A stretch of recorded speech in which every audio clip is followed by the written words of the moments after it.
اور یہ یاد رکھیں بعض حاجی ایسے ہوتے ہیں کہ جب مکہ پہنچتے ہیں تو وہ اسے اپنا کمال سمجھنا شروع کر دیتے ہیں کہ یقیناً ہم با کمال ہیں تبھی تو اللہ نے ہمیں یہاں بھجوایا ہے یا بلایا ہے، تو دوسرے لوگوں سے ہم شاید افضل ہیں، تو وہ بے پرواہ سے ہو جاتے ہیں، چہرے پہ ہنسی ہے، مسکراہٹیں ہیں، موبائل تیار ہیں کہ جی اب سیلفیاں بنیں گی کعبۃ اللہ کے سامنے، طواف کی یوں بنا رہے ہوتے ہیں، ویڈیو چلا رہے ہوتے ہیں، اور کسی کو کال کر لیتے ہیں، کہتے ہیں دیکھ میں یہ چل رہا ہوں۔ یہ یاد رکھیے کہ وہ مقام سمجھ لیجئے ایسا ہے کہ ایک مجرم اپنے آقا کی بارگاہ میں حاضر ہوا ہے۔ ہم نے کتنے گناہ کیے ہوتے ہیں، کتنے لوگوں کو زبان سے تکلیفیں پہنچائی ہوتی ہیں، ہاتھوں سے تکلیف پہنچائی ہیں، پیسوں میں بے احتیاطیاں کی ہوتی ہیں۔ ہم ایک گنہگار مجرم ہیں۔ مجرم جب عدالت میں پیش ہوتا ہے تو ہنستا ہوا نہیں ہوتا، اگر ہو تو اس کو کہتے ہیں یہ بے حیا انسان ہے، بہت ڈھیٹ مجرم ہے۔ تو ہمیں ڈھیٹ نہیں ہونا ہے۔ جتنی ندامت، جتنی شرمندگی، جتنی عاجزی ہمارے اندر ہوگی، اللہ کی رحمت اتنی ہی تیزی سے متوجہ ہوتی ہے۔ تو چہرے پر ندامت کے آثار، اگر رو سکے تو رو پڑیں، آنسو نکل آئیں کہ میں ایسے رب کی بارگاہ میں آ گیا ہوں کہ میں تو اس قابل ہی نہیں تھا کہ میں یہاں تک پہنچ پاتا، اللہ نے اپنے فضل، اپنے کرم سے مجھے بلایا ہے اور میرے لیے گناہوں کے ختم کرنے کا اہتمام فرمایا ہے۔ یہ مقام شکر ہے، یہ مقام تکبر نہیں ہے، یہ بے پرواہی اور غفلت کا مقام نہیں ہے۔ تو بڑے سر جھکا کر روتے ہوئے، فرسٹ ٹائم حاضری تو ایسی ہونی چاہیے۔ اب کلو جدید لذیذ، ہر جدید لذیذ ہوتا ہے۔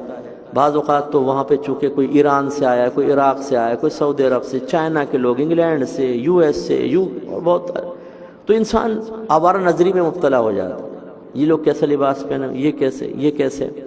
اچھا پھر جن چیزوں کو ٹی وی پر سال ہر سال تک دیکھا تھا، فرسٹ ٹائم اپنی آنکھوں سے دیکھ رہے ہوتے ہیں تو پھر وہ قابو نہیں ہو پاتا۔ مسجد کو دیکھ رہے ہیں، مسجد حرام کو، ستونوں کو دیکھ رہے ہیں۔ پہلی حاضری میں یہ بالکل بھی نہیں ہونا چاہیے۔ پہلی حاضری سیدھی سر جھکا کر ندامت کے ساتھ کعبۃ اللہ کے قریب پہنچیں اور پھر اس پر نگاہ ڈالیں۔ بحکم حدیث کعبۃ اللہ پر پہلی نگاہ جب پڑتی ہے، جو دعا مانگی جائے وہ اللہ تعالیٰ قبول فرما لیتا ہے۔ بعض لوگ پوچھتے ہیں مجھ سے صاحب کون سی دعا مانگیں؟ میں عرض کرتا ہوں کہ درود پاک پڑھیں، اپنے آقا کے لیے دعا مانگیں۔ میرے آقا محتاج نہیں، لیکن یاد رکھیں جو اپنے آقا کے لیے دعا مانگتا ہے اللہ تعالیٰ اس کے رسول اس کو غنی کر دیتے ہیں۔ ہم وہاں پر جا کر بہنیں جو ہیں، دیکھیں ہمارے آقا بڑے وسیلہ ہیں اللہ کی بارگاہ میں ہمارے لیے۔ سرکار کے وسیلے سے تو ہمیں رب ملا ہے، سرکار کے وسیلے سے سب کچھ ملا ہے۔ تو اس حبیب کے لیے جب آپ دعا کریں گے تو اللہ کی رحمت تیزی سے متوجہ ہوگی۔ جیسے کوئی سیٹھ اپنے بچے کو گود میں لیے ہو اور آپ کو سیٹھ کی توجہ چاہیے، تو سیٹھ کی تعریف کرنے کے بجائے بچے کی تعریف کر دیجیے گا، اور ایک بسکٹ کا پیکٹ بچے کو دیں اور اس کو پیار کر لیں، وہ خوش ہو جائے گا باپ کے بھی، میرے بچے کو کتنا پیار کیا ہے اس نے۔ اور آپ بچے کو نظر انداز کریں اور سیٹھ کی تعریفیں کرتے رہیں، اس کو اتنا اچھا فیل نہیں ہوگا۔ اللہ تعالیٰ اثرات قبول کرنے سے پاک و صاف ہے۔ بلا تمثیل میں نے ایک مثال دی ہے، جب اللہ تعالیٰ کی طرف متوجہ ہیں بڑی بات ہے، لیکن اس کے حبیب کا خیال کریں، ایسے مقام پر اپنی تمام خواہشات کو قربان کر کے اس کے حبیب کے لیے زیادہ اللہ کی رحمت متوجہ ہوگی۔